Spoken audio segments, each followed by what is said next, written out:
സമഗ്ര വിശകലനങ്ങൾക്കുള്ള സമയമാണിത്. തെക്കൻ കേരളത്തിലെയും മധ്യ കേരളത്തിലെയും മലബാർ മേഖലയിലെയും വിലയിരുത്തലുകളുമായി ഞങ്ങളുടെ പ്രതിനിധികൾ അൻഫിലിറ്റ് ഡിസൂസിയും ശ്രീജിത്ത് നായരും എസ് വിനേഷ് കുമാറും ചേരുകയാണ്. ആദ്യം അൻഫിലിറ്റിലേക്ക്.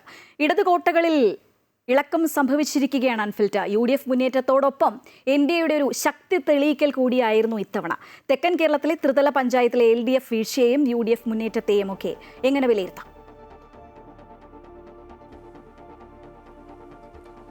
തീർച്ചയായും ഈ തെക്കൻ ജില്ലകളിൽ ഈ കോർപ്പറേഷന്റെ കണക്ക് പറയുമ്പോൾ തിരുവനന്തപുരം കോർപ്പറേഷന്റെ NDAയുടെ ഒരു കടന്നുകയറ്റം NDAയുടെ ഒരു മിന്നും വിജയം തന്നെ ഉണ്ടാക്കിയിരിക്കുന്നു. ഒപ്പം തന്നെ കൊല്ലം കോർപ്പറേഷൻ എന്ന് പറയുമ്പോൾ നമുക്കറിയാം, കൊല്ലം കോർപ്പറേഷനിലെ ഇടത് കോട്ടയാണ്. ഇടത് കോട്ട തകർന്നടിയുന്ന ഒരു കാഴ്ചയാണ്. അത് ഇടതു മുന്നണിക്ക് ഈ തെരഞ്ഞെടുപ്പുണ്ടായ ഏറ്റവും കനത്ത പ്രഹരം തന്നെയാണ് കൊല്ലം കോർപ്പറേഷനിൽ ഉണ്ടായിരിക്കുന്നത്. പക്ഷെ അതിനപ്പുറത്തേക്ക് പത്തനംതിട്ട UDFന്റെ ഒരു തരംഗമായി മാറിയിരിക്കുന്നു. പത്തനംതിട്ട അത് ജില്ലയായാലും ജില്ലാ പഞ്ചായത്തായാലും ഗ്രാമപഞ്ചായത്തുകളടക്കം ബ്ലോക്കിലടക്കമൊക്കെ തന്നെ UDFന്റെ തരംഗമാണ് ഉണ്ടായിരിക്കുന്നത്. അതിനപ്പുറത്തേക്ക് തിരുവനന്തപുരത്തും കൊല്ലവും എടുക്കുമ്പോൾ ഈ കോർപ്പറേഷനിൽ കൊല്ലം കോർപ്പറേഷനിൽ UDFന്റെ വലിയൊരു വിജയം ഉണ്ടായി എന്നതിനപ്പുറത്തേക്ക് ഈ ഗ്രാമപഞ്ചായത്തുകളിലേക്ക് വരുമ്പോൾ ബ്ലോക്കിലോ ജില്ലാ പഞ്ചായത്തിലൊക്കെ വരുമ്പോൾ തന്നെ വലിയൊരു മുന്നേറ്റം അങ്ങനെ UDFന് ഉണ്ടായിട്ടില്ല. അവിടെയൊക്കെ LDFന്റെ ഒരു നില മെച്ചപ്പെടുന്ന ഒരു സാഹചര്യം തന്നെയാണ്. അത് തിരുവനന്തപുരത്ത് സമാന സ്ഥിതി തന്നെയാണ്. അതായത് ജില്ലാ പഞ്ചായത്തിൽ കോർപ്പറേഷനുണ്ടായ ഒരു തരംഗമൊന്നും തന്നെ BJPക്കും തന്നെ തിരുവനന്തപുരം ജില്ലയിലെ മറ്റിടങ്ങളിലേക്ക് വ്യാപിപ്പിക്കാൻ കഴിഞ്ഞിരുന്നില്ല. ജില്ലാ പഞ്ചായത്തിൽ ഒരിടത്ത് പോലും BJPക്ക് ഒരു അക്കൗണ്ട് തുറക്കാൻ കഴിഞ്ഞിരുന്നില്ല. അതേസമയം ജില്ലാ പഞ്ചായത്തിൽ 28 വാർഡുകളിലും 28 ഡിവിഷനുകളിലും 14 എന്ന രീതിയിൽ ഒപ്പത്തിനൊപ്പം എത്താൻ UDFന് കഴിഞ്ഞു. അതൊഴിച്ചു കഴിഞ്ഞാൽ UDFന് മറ്റിടങ്ങളിലൊന്നും തന്നെ, അതായത് ഗ്രാമപഞ്ചായത്തുകൾ ഒരു മുന്നേറ്റമൊക്കെ ഉണ്ടാക്കാൻ കഴിഞ്ഞുവെങ്കിലും LDFന് അപ്പുറത്തേക്ക് കടത്തി വെട്ടാനായി UDFന് കഴിഞ്ഞിട്ടില്ല. അതേസമയം 4 മുനിസിപ്പാലിറ്റികളാണ് തിരുവനന്തപുരം ജില്ലയിൽ. ആ 4 മുനിസിപ്പാലിറ്റികളിലും LDFന്റെ മുന്നേറ്റം തന്നെയാണുള്ളത്. പക്ഷേ അവിടെ ആറ്റിങ്ങലും വർക്കലയും ഈ രണ്ടിടത്തും രണ്ടാം സ്ഥാനത്ത്, കഴിഞ്ഞ തവണ രണ്ടാം സ്ഥാനത്ത് തന്നെയായിരുന്നു BJP, ഇത്തവണയും രണ്ടാം സ്ഥാനത്ത് തന്നെ BJP ഉണ്ടായിരിക്കുന്നു. പക്ഷെ കൊല്ലത്ത് വരികയാണെങ്കിൽ കൊല്ലം ജില്ലാ പഞ്ചായത്തിൽ 27 ഡിവിഷനുകളിൽ നടന്നത് 17 ഇടങ്ങളിലാണ് LDFന് ഒരു മുന്നേറ്റം കാണുന്നത്. UDF 10 ഇടങ്ങളിൽ. അതോടൊപ്പം തന്നെ 4 നഗരസഭകൾ മുനിസിപ്പാലിറ്റികളാണ് ഇവിടെ ഉണ്ടെങ്കിലും ഈ കരുനാഗപ്പള്ളി മുനിസിപ്പാലിറ്റി ഒഴികെ മറ്റ് 3ഇടത്തും LDF തന്നെയാണ് വിജയിച്ചിരിക്കുന്നത്. അതായത് LDF നിലനിർത്തിയെന്നിടത്താണ്.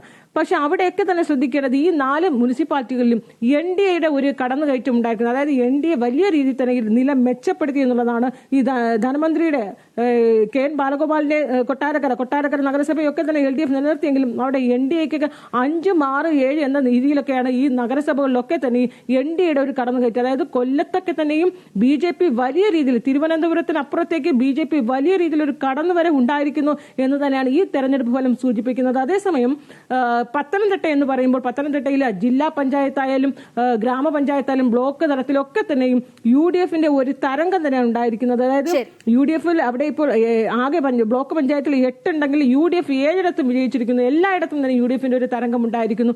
തെക്കൻ ജില്ലയുടെ കണക്കുകൾ പരിശോധിക്കുമ്പോൾ പത്തനംതിട്ടയിൽ UDFന്റെ തരംഗം ഉണ്ടായിരിക്കുന്നു. കൊല്ലത്ത് കോർപ്പറേഷനിൽ UDF തരംഗം. പക്ഷെ മറ്റിടങ്ങളിലൊക്കെ തന്നെയും LDFന് നില മെച്ചപ്പെടുത്താൻ കഴിഞ്ഞു. തിരുവനന്തപുരത്ത് കോർപ്പറേഷനിൽ NDAയും ഏറ്റവും മികച്ച വിജയം നേടിയെങ്കിലും ഗ്രാമപഞ്ചായത്ത് തലങ്ങളിലേക്ക് കടക്കുമ്പോൾ NDAക്ക് ആ രീതിയിലൊരു മുന്നേറ്റം ഉണ്ടാക്കാനും കഴിഞ്ഞിട്ടില്ല. ശരി അൻഫിലിറ്റ്, എന്തായാലും നമുക്ക് മധ്യ കേരളത്തിലെ കാര്യങ്ങൾ അറിയേണ്ടതായിട്ടുണ്ട്. ശ്രീജിത്ത് നായർ ചേരുകയാണ്. ശ്രീജിത്ത്, UDF തരംഗം തന്നെയായിരുന്നു മധ്യ കേരളത്തിൽ കണ്ടത്. കഴിഞ്ഞ തവണ നഷ്ടപ്പെട്ടു പോയ എറണാകുളവും തൃശ്ശൂരും ഒക്കെ കോർപ്പറേഷൻ അത് തിരിച്ചു പിടിക്കാൻ സാധിക്കുന്നു. അപ്പോഴും പലയിടത്തും BJP ശക്തി കൂട്ടുന്നുമുണ്ട്. കോട്ടയത്തെ ശക്തി തെളിയിക്കാനാകാത്ത കേരള കോൺഗ്രസ് എമ്മും 2020-ക്കുണ്ടായ തിരിച്ചടിയും ഒക്കെയായിട്ട് മധ്യ കേരളത്തിലെ രാഷ്ട്രീയത്തെ നമുക്ക് എങ്ങനെ വിലയിരുത്താം? ശ്രീജ, UDFന് ആശ്വാസം പകരുന്ന, UDFന് ആശ്വാസമല്ല UDFന്റെ ആധിപത്യം കാണിക്കുന്ന ജില്ലകൾ തന്നെയാണ് ഈ മധ്യ കേരളത്തിലും ദൃശ്യമാകുന്നത്. പ്രത്യേകിച്ച് 3 ജില്ലകൾ UDFന്റെ കൈപ്പിടിയിൽ പൂർണ്ണമായും ഒതുങ്ങിയ കാഴ്ച നമുക്ക് കാണാൻ കഴിഞ്ഞു. എറണാകുളം ജില്ല, ഒപ്പം കോട്ടയം, ഇടുക്കി, ഈ 3 ജില്ലകളിലും ഒരുതരം സമ്പൂർണ്ണമായ ആധിപത്യം എന്ന് തന്നെ പറയാൻ പറ്റുന്ന രീതിയിൽ തന്നെ UDFനെ ജനങ്ങൾ കൈപിടിച്ച് നിൽക്കുന്ന കാഴ്ചയാണ് കാണാൻ കഴിയുന്നത്.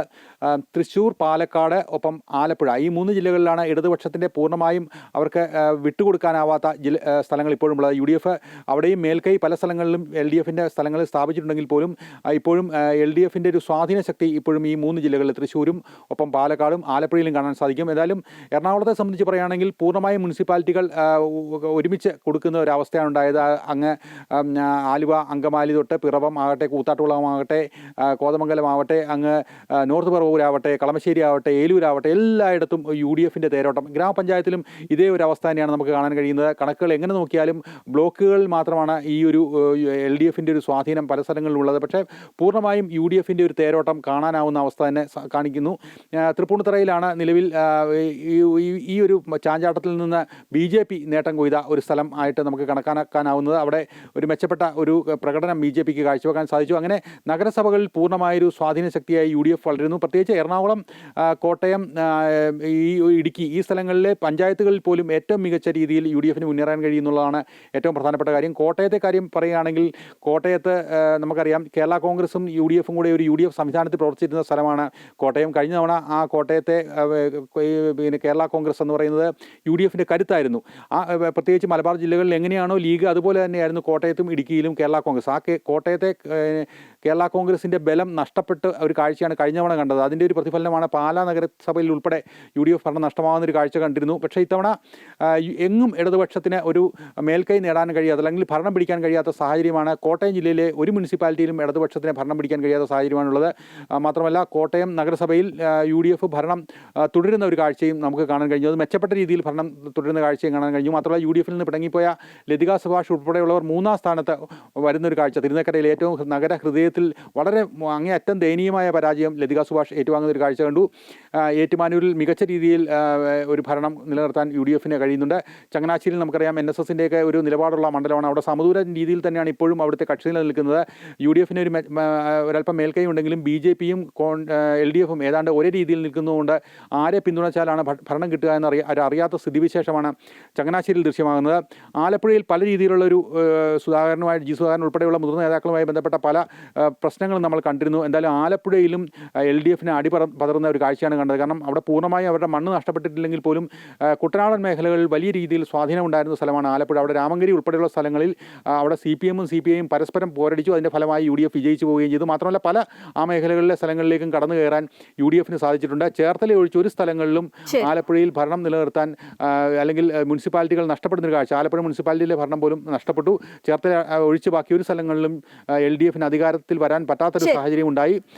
ബുധനൂർ അല്ലെങ്കിൽ തിരുവനന്തപുരം പോലുള്ള ആ സ്ഥലങ്ങളിലൊക്കെ BJPക്ക് വലിയ നേട്ടമുണ്ടാക്കിയിട്ടുണ്ട്. അവിടെ പല പഞ്ചായത്തുകളും BJP ഭരിക്കുന്ന ഒരു സാഹചര്യം ഉണ്ടാകുന്നു. അല്ലെങ്കിൽ BJP അവിടെ വളർന്നു വരുന്നു.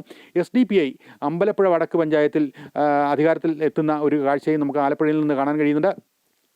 പാലക്കാട്ടെ ഒരു സംവിധാനം എടുത്തു നോക്കിയാൽ പാലക്കാട് BJPക്ക് വലിയ സ്വാധീനമുള്ള ഒരു സ്ഥലമായിരുന്നു. കഴിഞ്ഞ 2 തവണയായി നഗരസഭ ഭരിച്ചുകൊണ്ടിരുന്നത് പാലക്കാട് BJPയാണ്. പക്ഷേ ഇത്തവണ BJP അവിടെ മികച്ച രീതിയിൽ ഒറ്റക്കക്ഷിയായി മാറിയിട്ടുണ്ടെങ്കിലും കേവല ഭൂരിപക്ഷത്തിലേക്ക് എത്തുന്നില്ല. അതുകൊണ്ട് 25 സീറ്റ് ആണ് നിലവിൽ അവർക്കുള്ളത്. 2 സീറ്റ് കൂടി വേണമായിരുന്നു. അപ്പോഴാണ് അവിടെ ചർച്ചകൾ നടക്കുന്നത്.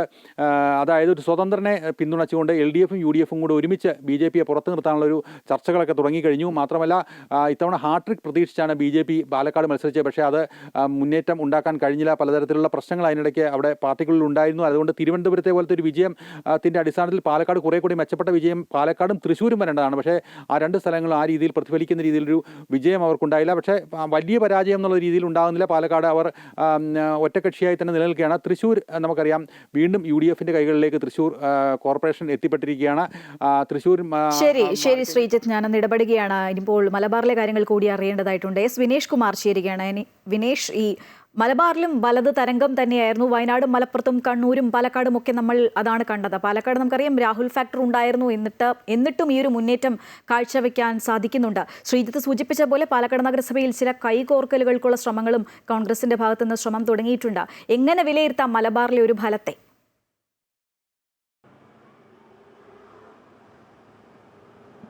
ശ്രീജ, മലപ്പുറം ഒഴികെയുള്ള മലബാറിലെ ജില്ലകൾ എല്ലാ കാലത്തും ഇടത്തോട്ട് ചാഞ്ഞു തന്നെയുള്ളൊരു പാരമ്പര്യമുള്ളതാണ്. പക്ഷേ അതിനെല്ലാം കനത്ത തിരിച്ചടിയാണ് ഇപ്പോൾ ഉണ്ടായിട്ടുള്ളത്. നമുക്ക് ഓരോ ജില്ല പരിശോധിക്കുകയാണെങ്കിൽ കാസർഗോഡ് ഇടതുപക്ഷത്തിന് വലിയ സ്വാധീനമുള്ള സ്ഥലമാണ്. സംഘടനാ തലത്തിലാണെങ്കിലും അല്ലാതെയും വലിയ സ്വാധീനം ഉള്ള സ്ഥലം കൂടിയാണ്. ആ സ്ഥലത്തെല്ലാം തന്നെ പൂർണ്ണമായും ഒരു UDFിൻ്റെ തേരോട്ടം തന്നെയാണ് അവിടെ സംഭവിച്ചിരിക്കുന്നത്. യഥാർത്ഥത്തിൽ LDFിൻ്റെ പല കോട്ടകളും കാലങ്ങളായി LDF ചുവപ്പിച്ചുകൊണ്ടിരിക്കുന്ന ഗ്രാമങ്ങളെല്ലാം തന്നെ ഇത്തവണ ത്രിവർണ്ണ പതാകയ്ക്ക് പുറകിലായിരിക്കുന്നു. എല്ലാവരും UDFിനൊപ്പം ചേരുന്നത് നമ്മൾ കണ്ടതാണ്. LDFിൻ്റെ കോട്ടകളിൽ നല്ലൊരു ശതമാനവും ഇവിടെ തകർന്നു വീണു. കണ്ണൂരിൽ മാത്രമാണ് LDFിന് കാര്യമായൊരു ക്ഷതമേറ്റില്ല എന്ന് നമുക്ക് പറയേണ്ടിയിരിക്കും. പക്ഷേ എങ്കിലും നഷ്ടങ്ങൾ ഒരുപാട് ഉണ്ടായിട്ടുണ്ട്. അത് മുഖ്യമന്ത്രിയുടെ മണ്ഡലമായ ധർമ്മടത്ത് പോലും വലിയ തോതിലുള്ള പ്രശ്നങ്ങൾ ഉണ്ടായിട്ടുണ്ട്. വലിയ രീതിയിലുള്ള അടിയൊഴുക്കുകൾ ഉണ്ടായിട്ടുണ്ട്. BJPയിലേക്കും UDFിലേക്കും വലിയ രീതിയിൽ തന്നെ വോട്ടുകൾ പോയത് നമുക്ക് കാണാൻ കഴിയുന്നുണ്ട്. കണ്ണൂരിൽ നിന്ന് കോഴിക്കോട്ട് എത്തുമ്പോഴത്തേക്ക് കോഴിക്കോടിന് ചെറുതായി ഒന്ന് ആശ്വസിക്കാൻ കഴിയും. കാരണം കോഴിക്കോട് കോർപ്പറേഷൻ എന്തായാലും നഷ്ടപ്പെട്ടില്ല. 35 സീറ്റിലാണെങ്കിൽ പോലും അവർക്ക് കേവല ഭൂരിപക്ഷം ഇല്ലെങ്കിൽ പോലും അവിടെ LDFന് ഭരിക്കാൻ കഴിയും എന്നുള്ളൊരു അവസ്ഥയാണ്. പക്ഷേ അതിൽ വമ്പന്മാർ പലരും വീണു. മുസാഫിർ ഒരു കാരണവശാലും അവിടെ തോൽക്കാൻ സാധ്യതയില്ല. മാത്രമല്ല അവിടുത്തെ UDF സ്ഥാനാർത്ഥി പരാജയപ്പെടും, ജയിക്കും എന്നുള്ളൊരു ഉറപ്പ് പോലും UDFന് ഇല്ലായിരുന്നു എന്നുള്ളത് നമുക്കറിയാവുന്നൊരു കാര്യമാണ്. അവിടെയാണ് ഇത്തരത്തിലുള്ള ആളുകൾ വീണിട്ടുള്ളത്. UDFൻ്റെ മേയർ സ്ഥാനാർത്ഥിയായിരുന്ന PM നിയാസ് പാറോപ്പടി പോലുള്ള വളരെ സേഫായ UDFന് വലിയ സ്വാധീനമുള്ള സ്ഥലത്ത് നിന്ന് വീണിരിക്കുന്നു എന്നുള്ളതും എടുത്തു പറയേണ്ടതാണ്. ഒപ്പം തന്നെ ഇവിടുത്തെ പഞ്ചായത്തുകളും ബ്ലോക്കിലും ജില്ലയിലും എല്ലാം തന്നെ UDFൻ്റെ ഒരു തരംഗം വീശിയിരിക്കുന്നു. RMP ഉൾപ്പെടെ നില മെച്ചപ്പെടുത്തിയിരിക്കുന്നു. RMP കൂടുതൽ സീറ്റുകളിൽ വിജയിച്ചുകൊണ്ട് കൂടുതൽ ശക്തി തെളിയിക്കുന്ന ഒരു കാഴ്ച കൂടി നമുക്ക് അവിടെ കാണാൻ കഴിഞ്ഞിട്ടുണ്ട്. മറ്റൊന്ന്, നമുക്ക് വയനാട്ടിലേക്ക് പോയി കഴിഞ്ഞാൽ വയനാട് പൂർണ്ണമായും UDFൻ്റെ ആധിപത്യത്തിലേക്ക് പോയി. എങ്കിൽ പോലും വൈത്തിരി CPMന് വലിയ സ്വാധീനമുള്ള തോട്ടൻ മേഖല ഉൾപ്പെടെയുള്ള സ്ഥലമാണ് വൈത്തിരി പഞ്ചായത്ത്. പതിറ്റാണ്ടുകൾക്ക് ശേഷം എന്ന് വേണമെങ്കിൽ നമുക്ക് പറയാം UDF പിടിച്ചിരിക്കുന്നു എന്നുള്ളതാണ്. എന്നാൽ തൊട്ടടുത്ത് ഒരു കാലത്തും LDFനൊപ്പം നിൽക്കാത്ത UDF ഉള്ള പഞ്ചായത്ത് LDF പിടിക്കുകയും ചെയ്തു. UDFൻ്റെ കുത്തകയായിരുന്ന മൂപ്പൈനാട് പഞ്ചായത്താകട്ടെ LDF പിടിക്കുകയും ചെയ്തിട്ടുണ്ട്. അതുപോലെ തന്നെ അവിടെയും പല വമ്പന്മാരും ജില്ലാ പഞ്ചായത്ത് പ്രസിഡന്റ് ഉൾപ്പെടെ വിമതശല്യം കൊണ്ട് പരാജയപ്പെടുന്നതും നമ്മൾ കണ്ടതാണ്. എന്തായാലും അവിടെ നിന്ന് നമ്മൾ മലപ്പുറത്തേക്ക് എത്തുമ്പോൾ സമ്പൂർണ്ണമായും ഒരു UDFൻ്റെ ആധിപത്യം. കാരണം നമ്മൾ കണ്ടതാണ് കോഴിക്കോട്, കണ്ണൂർ ജില്ലകളിലും മലപ്പുറത്തും എല്ലാം കണ്ടത് ആണ്. അവിടുത്തെ മുസ്ലിം സമുദായം പരമാവധി വോട്ട് ചെയ്യുന്നു. SIRൻ്റെ വിവാദങ്ങളുണ്ട്, അവരുടെ വോട്ടിനെ ബാധിക്കും, അവരുടെ സിറ്റിസൺഷിപ്പിനെ ബാധിക്കും എന്നൊക്കെയുള്ള പ്രചാരണങ്ങളും കുപ്രചാരണങ്ങളും വ്യാപിച്ച ഒരു സാഹചര്യത്തിലാണ് വ്യാപകമായി തന്നെ അവർ വോട്ട് ചെയ്യാൻ വന്നു. അത് മലപ്പുറം ജില്ലയിലും കോഴിക്കോടും ഒക്കെ കണ്ടതാണ്. എന്തായാലും തെക്കൻ കേരളത്തിലെയും മധ്യ കേരളത്തിലെയും മലബാർ മേഖലയിലെയും വിലയിരുത്തലുകളുമായി ഒപ്പം ചേരുകയായിരുന്നു ഞങ്ങളുടെ പ്രതിനിധികളായ ആൻഫിലി ഡിസൂസയും ശ്രീജിത്ത് നായരും S വിനേഷ് കുമാർ.